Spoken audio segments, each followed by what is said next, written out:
Hello दोस्तों, आप सबका स्वागत है मेरी एक और वीडियो में। मैं सीए नितिन बंसल। आज मैं बात करने वाला हूँ आईटीआर वन के बारे में कि आप कैसे एक आईटीआर वन फाइल कर सकते हैं, specially for the police person, जो पुलिस वाले जो लोग होते हैं। ठीक है। उसमें कैसे आप आईटीआर वन को ऑनलाइन फाइल कर सकते हैं, कैसे आपको अलाउंस वगैरह को देखना है कि कौन से एग्जेम्प्ट हैं या कौन से टैक्सेबल हैं। ठीक है। तो वो मैं आज आपको लाइव फाइल करके दिखाने वाला हूँ, कैसे आप आईटीआर को उसको रीड करेंगे, कैसे आपको फॉर्म 16 पढ़ना है, कैसे आप अपनी सैलरी स्लिप में देख सकते हैं क्या क्या आइटम आपके टैक्सेबल होते हैं, क्या क्या आइटम आपके एग्जेम्प्ट होते हैं। ठीक है। तो आज जो स्पेशली फॉर पुलिस डिपार्टमेंट के लिए जो लोग हैं उनके लिए मैंने ये वीडियो बना रहा हूँ, ताकि वो उन लोगों को भी समझ में आए कि कैसे क्या है। तो अगर मैं आपको सिर्फ फॉर्म 16 दिखाऊं, ये फॉर्म 16 है। तो इस बार क्या हुआ है कि फॉर्म 16 है वो सारे के सारे न्यू स्कीम में बने हुए हैं। तो न्यू स्कीम के अगर अंदर बात करें तो हम न्यू स्कीम में कोई भी हमें डिडक्शन नहीं मिलती है। ठीक है। तो न्यू स्कीम में डिडक्शन नहीं मिलती, तो हमारा रिफंड अमाउंट नहीं बनता है। ठीक है। जितना टैक्स बन रहा है वो टैक्स पेबल आता है। ठीक है। तो हमें ओल्ड स्कीम के लिए क्या करना पड़ेगा, हमारी सैलरी स्लिप देखनी पड़ेगी। उसके अंदर हमें पता लगाना पड़ेगा कि क्या क्या अलाउंस मिले हैं, क्या क्या कौन से अलाउंस की हमें डिडक्शन मिल सकती है। ठीक है। तो आप यहाँ पे देख सकते हैं न्यू स्कीम के अंतर्गत फॉर्म 16 आ रहे हैं सभी के सभी। ठीक है। तो इसमें कुछ भी नहीं दिया हुआ, सैलरी दी हुई है और स्टैंडर्ड डिडक्शन लगा के उसके ऊपर सीधा टैक्स लगा रखा है, क्योंकि न्यू स्कीम में कोई भी न्यू रिजीम जो है, न्यू रिजीम में कोई भी हमें टैक्स की डिडक्शन नहीं मिलती है, कोई भी हमें एटीसी या कोई भी डिडक्शन नहीं मिलती है। ठीक है। और आप यहाँ पे देख सकते हैं एचआरए वगैरह भी कुछ नहीं आ रहा। तो इसके लिए मैंने एक सैलरी स्लिप मंगवाई है। सैलरी स्लिप से मैं आपको दिखाता हूँ। ये आप देख सकते हैं एक सैलरी स्लिप है। तो कांस्टेबल, ठीक है, पुलिस कांस्टेबल की है ये। तो इसी तरह बाकी भी हो सकती हैं, आप अंदाजा लगा सकते हैं, बट मैं मोटा मोटी आपको बता देता हूँ कि कैसे आपको देखनी है। मेन चीज है कि भाई आप उसको एक बार समझें कि कैसे कौन कौन से अलाउंस होते हैं, क्या चीज होती है। ठीक है। फिर तो आप खुद भी फाइल कर सकते हैं। अगर आपको चीज समझ आ गई कि भी क्या चीज है, तो उसके बाद आप अपने आप उसको कर सकते हैं। तो आपको यहाँ पे मैं दिखा देता हूँ, बाकी चीजें मैंने हाइड कर रखी हैं। तो यहाँ पे पे एंड अलाउंस का कॉलम होता है, तो ये सारे के सारे हमारे क्रेडिट होते हैं। ठीक है। ये हमें मिलते हैं। ठीक है। और ये डिडक्शंस वाली चीजें ये हमारी सैलरी के अंदर से डिडक्ट होके हमें नेट अमाउंट हमारे बैंक अकाउंट में आता है। ठीक है। जैसे यहाँ पे 45,000 रुपये आप देख सकते हैं, उसमें से यहाँ पे ये 3996 की हमारी डिडक्शन हुई है। ठीक है। इंश्योरेंस हो सकता है, कोई एनपीएस में पैसा जा रहा है, या ग्रुप इंश्योरेंस स्कीम है, जीआईएस आप यहाँ पे देख सकते हैं, ये जीआईएस है, ग्रुप इंश्योरेंस स्कीम है, एफटीसी है। ठीक है। ये वेल फंड सब्सक्रिप्शन है। तो ये इस तरह के अलाउंस वगैरह हैं, कुछ स्कीम्स होती हैं जिसके अंतर्गत आपका पैसा डिडक्ट होता है। ठीक है। और वो आपको आगे जाके मिलता है। तो ये सारे आप देख सकते हैं। तो हम सबसे पहले बात करते हैं हमारे जो हमें रिसीव हुआ उसमें से क्या क्या पार्ट टैक्सेबल है। ठीक है। तो ग्रोस हमारी जो पे आता है वो आता है ये वाला। तो हमें ये इसको मान के चलना है। ठीक है। और इसको आपको 12 मंथ, आपकी 12 पे स्लिप है तो 12 से गुना करनी है, इसको 12 साल के लिए 12 मंथ के लिए बनाएंगे आपको। ठीक है। पुलिस के केस में एक सैलरी एक्स्ट्रा भी मिलती है, बोनस वगैरह मिलता है। तो 13 सैलरी आती है, तो आपको उसको 13 से हिसाब से उसको बनाना होता है। ठीक है। आप सारी आपके पास सैलरी स्लिप है, तो आप एक एक सैलरी स्लिप से आपको लेके उसका जोड़ लगा सकते हैं भी क्या क्या चीजें हैं। जैसे बेसिक पे है, बेसिक पे आपका पूरा टैक्सेबल होता है। ठीक है। डीए आपका ये भी पूरा टैक्सेबल होता है, डियरनेस अलाउंस ये भी पूरा टैक्सेबल होगा। ठीक है। मेडिकल अलाउंस, मेडिकल अलाउंस भी टैक्सेबल होता है। ठीक है। पूरा पूरा टैक्सेबल होता है ये भी। इसमें भी कोई छूट नहीं मिलती है अदरवाइज, कि भाई जैसे आर्मी के पर्सन के केस में मिल जाती है, बट यहाँ पे पुलिस वाले केस में ये नहीं मिलती। Same convince allowance, convince allowance की छूट मिलती है इनकम टैक्स में। तो आप कन्वेंस अलाउंस को एग्जेम्प्ट करवा सकते हैं सेक्शन 1014 में। ठीक है।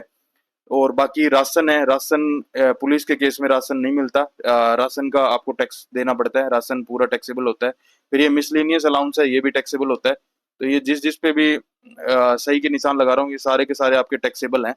बेसिक पे, डीए, ठीक है, मेडिकल अलाउंस भी टैक्सेबल है, ये भी पूरा टैक्सेबल रहेगा। सिर्फ कन्वेंस अलाउंस आपको मिल सकता है, इसकी आप एग्जेम्पशन ले सकते हैं।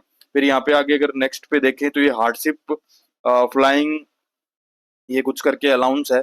तो ये भी पूरा टैक्सेबल है। ये आर्मी के पर्सन के केस में एग्जेम्प्ट होता है, बट यहाँ पे टैक्सेबल है ये। फिर ये रिस्क अलाउंस है, ये भी टैक्सेबल है, ये आर्मी के केस में एग्जेम्प्ट होता है। आर्मी के अगर पर्सन है, आर्म्ड आर्म्ड फोर्स के अगर बंदे हैं तो ये एग्जेम्प्ट मिल जाएगा, मतलब आप इस पे टैक्स नहीं देना होता। अदरवाइज ये सारा टैक्सेबल है। तो यहाँ पे टेली कैशियर अलाउंस, तो ये भी टैक्सेबल है। तो ये सारी की सारी चीजें टैक्सेबल हैं। ठीक है। इसमें सिर्फ कन्वेंस अलाउंस आप ले सकते हैं, 720 रुपये पर मंथ का मिल रहा है इसको। ठीक है। दूसरा आप बात करते हैं, जैसे इस पे स्लिप में एचआरए नहीं आ रखा है, यहाँ पे एचआरए 0 है। ठीक है। तो मैं एक बार ये सारी चीजें हटा देता हूँ। ठीक है, तो यहाँ पे एचआरए देख रहे हैं, एचआरए आप जीरो है यहाँ पे। ठीक है, तो एचआरए इनको मिलता ही नहीं है। तो अगर एचआरए भी आपको मिलता है तो आप एचआरए भी क्लेम कर सकते हैं, एचआरए की डिडक्शन मिलती है। बट याद रखें, सारी डिडक्शन आपको ओल्ड स्कीम में मिलेंगी, न्यू स्कीम में आपको कुछ भी नहीं मिलता है।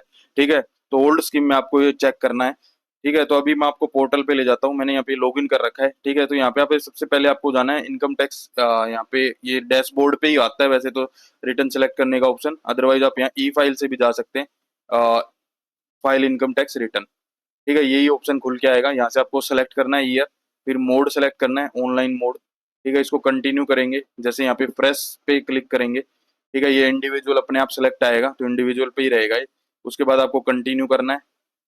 ठीक है, फिर यहाँ से आपको फॉर्म सेलेक्ट करना है, ITR 1 जाती है। ठीक है, सैलरी के केस में, और अप टू 1.25 लाख तक अगर आपका कैपिटल गेन है और 5,000 रुपये तक की आपकी एग्रीकल्चर इनकम है तो ITR 1 ही जाएगी। आपकी शेयर ट्रेडिंग वगैरह की अगर कोई इनकम है तो उसके लिए ITR 2 जाएगी, और बाकी ऐसे बिजनेस की है तो ITR 3। ठीक है, दूसरा आपको आर्मी पर्सन के लिए अगर रिटर्न देखनी है तो उसके लिए मैंने पहले से रिटर्न उसके लिए अपलोड कर रखा है मैंने। ठीक है, तो वो आप देख सकते हैं मेरी वीडियो, ITR 1 मैंने आर्मी पर्सन के लिए भी बना रखी है, तो उसमें आप देख सकते हैं। इसमें थोड़ी दिक्कत रहती है अलाउंस वगैरह की, तो उसके लिए ये वाली चीज देख सकते हैं, ये इनकम टैक्स का रूल है, क्लोज 14 ऑफ सेक्शन 10, इसमें सारे अलाउंसेज वगैरह की डिटेल दे रखी है, कौन कौन से अलाउंस हमें एग्जेम्प्ट मिलते हैं, कितने अमाउंट तक। तो यहाँ पे ये सारा चेक कर सकते हैं आप, मैं इसकी लिंक दे दूंगा। ठीक है, बट मोस्टली पुलिस के केस में सारे के सारे अलाउंस टैक्सेबल होते हैं, स्पेशली अगर ये कन्वेंस अलाउंस एग्जेम्प्ट माना जाता है, बाकी सारे अलाउंस राशन वगैरह की जो भी अलाउंस है। ठीक है, फिर यहाँ पे क्लिक करेंगे इसको, यहाँ पे आप अदर सेलेक्ट करेंगे। ठीक है, अगर आपकी इनके लिमिट के अंदर नहीं आते हैं। ठीक है, इसको कंटिन्यू करेंगे। ठीक है, फिर यहाँ पे आपको ये डिटेल्स फिल करनी होती हैं, ये 5 डिटेल्स आपको फिल करनी है, इसमें से वन बाय वन मैं आपको दिखा देता हूँ ये। ठीक है, यहाँ पे जैसे पर्सनल इन्फॉर्मेशन में आपको यहाँ पे ऊपर की डिटेल्स नहीं दिखा रहा अभी, यहाँ पे अपना पे सेलेक्ट हुआ होता है, आपको कुछ भी नहीं करना। ये आपको ध्यान रखना है, अगर आपको न्यू टैक्स रिजिम में जाना है तो न्यू करना है, अदरवाइज आपको ओल्ड में जाना है, डिडक्शन क्लेम करनी है इंश्योरेंस वगैरह की या NPS वगैरह की, तो आपको यहाँ पे यस करना है। ठीक है, HRA वगैरह ये सारे ओल्ड स्कीम में मिलते हैं। ठीक है, ये ध्यान रखें। ठीक है, उसके बाद आपको यहाँ पे बैंक डिटेल्स ऐड करनी होती हैं, उसके बाद एक रिफंड के लिए नॉमिनेट करना होता है, उसके बाद नेक्स्ट करेंगे तो आपको यहाँ पे ये कंफर्म्ड लिखा आ जाएगा। ठीक है, इसमें और कुछ नहीं करना होता। फिर आते हैं ग्रोस टोटल इनकम पे, तो यहाँ से आपकी ये सैलरी दिखाएगा, अपने आप प्री फिल्ड आती है, ये AIS फॉर्म होता है, यहाँ से आप अपना AIS फॉर्म देख सकते हैं, इससे आप मैच करेंगे, मैच करके आपको यहाँ पे पता लग जाता है कि कितनी सैलरी आपके अकाउंट में क्रेडिट हुई है।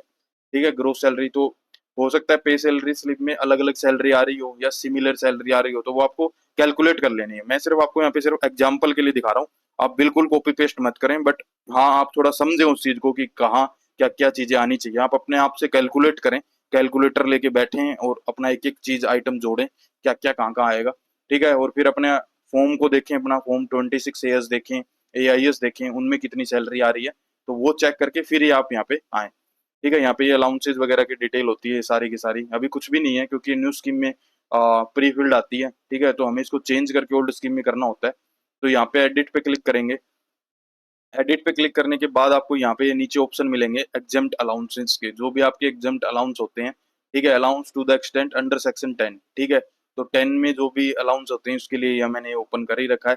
ठीक है, तो अब यहाँ पे लीव ट्रैवल अलाउंस अगर आपको मिलता है तो ठीक है, अदरवाइज आप इसको डिलीट कर दें। ठीक है, फिर ये दूसरा डेथ कम रिटायरमेंट ग्रेचुइटी वगैरह, ग्रेचुइटी का अगर कुछ मिलता है तो आप इसको रखें, अदरवाइज इसको डिलीट कर दें।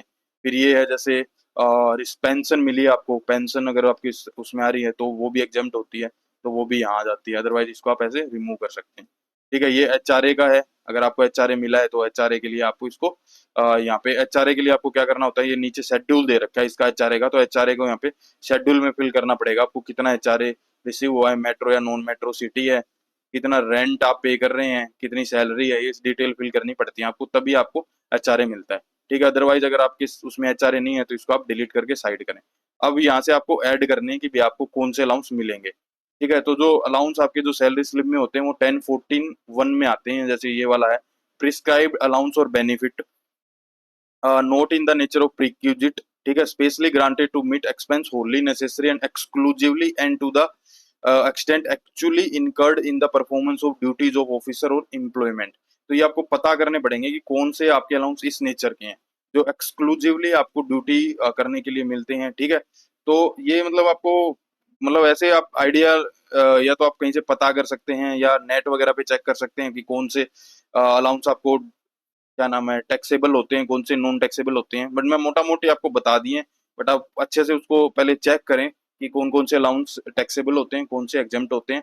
इस बार अगर आप कोई भी फेक अलाउंस वगैरह डाल देंगे या फेक कुछ भी गलत डाल देंगे तो आपको नोटिस आ सकता है। थोड़ा गवर्नमेंट स्ट्रिक्ट है इस बारी से, तो हर चीज आपको ध्यान से देखनी है। आप फॉर्म वगैरह भी आपको ध्यान से चूज करना है कि ITR 1 जाएगी, ITR 2 जाएगी। रिजिम भी आपको अच्छे से सोच समझ के करनी है कि कौन सी रिजिम में आपको फाइल करना चाहिए, न्यू में या ओल्ड में। तो थोड़ी ध्यान से ITR भरने का फायदा है इस बार, अदरवाइज आपको पेनल्टी वगैरह पे करनी पड़ सकती है। नोटिस आ रहे हैं कंटिन्यूस। ठीक है, तो अब मैं इस वाले में जैसे कन्वेंस अलाउंस है 720 रुपए का। ठीक है, तो इसको यहाँ पे हम 720 इंटू 12 कर देंगे। एक सेकंड, 720 इंटू 12। ठीक है, ये 8640 हो गया। ठीक है, तो ये ऐसे अलाउंस आपको डाल लेंगे तो यहाँ से अपने आप सैलरी में से कम हो जाएगा। ठीक है, बस ऐसे ही इस तरीके से करना है। ये सैलरी में से ये 50,000 की स्टैंडर्ड डिडक्शन मिलती है।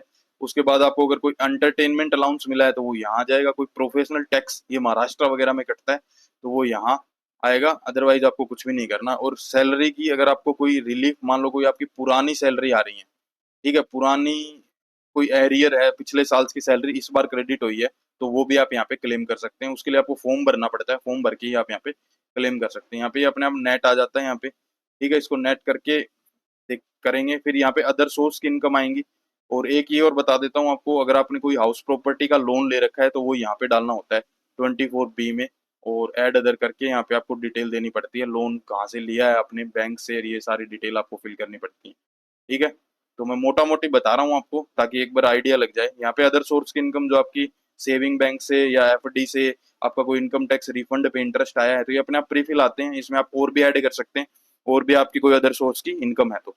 ठीक है, उसके बाद यहाँ पे नीचे आएंगे, आपको ये एग्जेम्प्ट इनकम का मिलेगा आपको कि आपकी कितनी इनकम एग्जेम्प्ट है। ठीक है, तो जैसे आपको कोई एग्रीकल्चर इनकम है या आपको कोई LIC करवा रखी थी उसकी मेच्योरिटी मिली है या स्टेचुटरी प्रोविडेंट फंड मिला है, ये सेक्शन दे रखे हैं आपको। इसमें अगर आपकी कोई भी एग्जेम्प्ट जो इनकम होती है वो आपको पता होगा या एनी अदर करके भी आप यहाँ पे उसका डिस्क्रिप्शन लिख के भी आप यहाँ पे डाल सकते हैं, अगर आपको पता है उसका कि अगर आपकी एग्जेम्प्ट है, ये इनकम टैक्स नहीं लगता इसमें। दूसरा, मैं आपको 1.25 लाख रुपए तक का कैपिटल गेन के लिए कह रहा था। लॉन्ग टर्म कैपिटल गेन ही आएगा इसमें, शॉर्ट टर्म के लिए आपको ITR 2 भरनी पड़ती है। ठीक है, तो यहाँ पे आपका टोटल सेल कंसिडरेशन आएगा, उसकी कॉस्ट क्या थी अपने आप long term capital gain calculate हो जाएगा। उसके बाद कंफर्म करेंगे, ये कंफर्म्ड लिखा आ जाएगा। फिर आते हैं टैक्स डिडक्शन वाले में। अब ये वो पॉइंट है जहाँ पे आपको जितनी भी आपकी सैलरी स्लिप में जो ये डिडक्शंस होती हैं जो आप क्लेम कर सकते हैं, जैसे NPS है, ये 80C में आता है। ठीक है, तो ये 80CCD1 में आता है NPS। ठीक है, और 80C जैसे LIC वगैरह आपने ले रखी है, ये जैसे ग्रुप इंश्योरेंस स्कीम है, ये 30 रुपए जो है, तो ये आते हैं आपके 80C में। ठीक है, ये FTC अगर आप पता करना पड़ेगा कि FTC क्या चीज़ है। अदरवाइज ये सारी चीज़ें टैक्सेबल हैं, तो आप इनको डिडक्शन मतलब फेक डिडक्शन क्लेम ना करें। अगर आपको पता है इसके बारे में कि डिडक्शन मिलती है तो ही आप इसको लें। ठीक है, वेलफेयर फंड की वेल फंड सब्सक्रिप्शन शायद इसकी नहीं मिलती है। अदर डिडक्शन भी ये नहीं मिलती। FTC भी शायद फील्ड ऐसा कुछ होता है, ये भी शायद नहीं मिलती है। ठीक है, इसमें से आपको NPS मिलेगा और GIS मिलेगा। ठीक है, तो आप NPS को कहाँ डालेंगे, payment in respect pension fund, ये देखो कंट्रीब्यूशन यहाँ आएगा 80CCD1 में आएगा। NPS वाला सेंट्रल गवर्नमेंट के वो होते हैं, तो यहाँ पे इसको एडिट करना है। आपको इन्वेस्ट अमाउंट डालना है, आप उसको 12 से मल्टीप्लाई करेंगे। ठीक है, जैसे मैं करूँ आपको 3581 इंटू 12। ठीक है, तो आपका यहाँ पे आ गया 42,972 रुपये। तो 42,972 रुपये आप ऐसे डाल देंगे इसमें। ठीक है, और यहाँ पे आपको PRN नंबर देना पड़ेगा, क्योंकि जब ये स्कीम चलते हैं तो उसका एक PRN नंबर होता है, तो वो आपको यहाँ पे डालना पड़ेगा। आपका जो भी PRN नंबर होगा आप यहाँ पे ऐसे डाल सकते हैं। उसके बाद आपको सेव कर देना है। ठीक है, ये चेक भी करेगा, please enter a valid PRN number, otherwise ये लेगा नहीं। तो आपको ऐसे वो वैलिड PRN नंबर डालना पड़ेगा, उसके बाद ही आपको ये आगे लेगा। ठीक है, ये मैंडेटरी चीज़ है। तो आप यहाँ पे ऐसे PRN नंबर डाल लेंगे, उसके बाद ही कंटिन्यू करेंगे, और यहाँ पे कुछ भी नहीं डाल सकते, PRN मैंडेटरी है। ठीक है, फिर 80C वाले में, ग्रुप इंश्योरेंस वाले में आपको डालना है यहाँ पे कितना आपका अमाउंट था।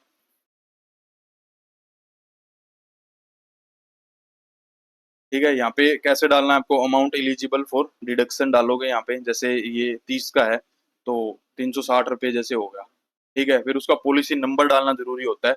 या आप अपनी सैलरी स्लिप का नंबर डाल सकते हैं अगर आपके पास पॉलिसी नंबर नहीं है तो, बट आपको यहाँ पे नंबर डालना मैंडेटरी है, अदरवाइज ये लेगा नहीं। ठीक है, तो यहाँ पे आप ऐसे नंबर डाल देंगे, फिर उसके बाद सेव करें, तो यहाँ पे आ जाएगा, ये अपने आप यहाँ पे क्लेम कर लेगा। ठीक है, तो ये ऐसे आपको यहाँ पे 80C भी दिखा देगा, आपकी payment respect of pension fund. ठीक है, वो अगर आपकी कोई भी है पेंशन, तो ये देखो PRN नंबर डालना बहुत जरूरी है। ठीक है, अदरवाइज ये यहाँ पे लेगा नहीं, एरर दिखा देगा। ठीक है, कंट्रीब्यूशन टू ये 50,000 रुपए की आपने अगर सेंट्रल गवर्नमेंट की पेंशन स्कीम ले रखी है 11B वाली। ठीक है, तो ये सारी की सारी वही है, डिडक्शन है इनमें, सब में आपको डिटेल्स डाल के आप कर सकते हैं अगर आपके एप्लीकेबल है तो। ठीक है, ATG डोनेशन वगैरह की डिटेल आएंगी, रेंट पे अगर आपने कोई किया है, डोनेशन पॉलिटिकल पार्टी का है। ठीक है, या सेविंग बैंक का अगर आपको इंटरेस्ट मिल रहा है तो उसकी भी 10,000 रुपए तक डिडक्शन होती है, तो वो भी आप यहाँ पे क्लेम कर सकते हैं। ठीक है, कोई और डिडक्शंस हैं तो ये यहाँ पे इसको कंफर्म करेंगे। ठीक है, तो ये डिडक्शंस वाली चीजें ऐसे ही थी, आपको ऐसे डालनी है। आपको पहले पता करना पड़ेगा कौन कौन सी डिडक्शंस आपको मिलती हैं।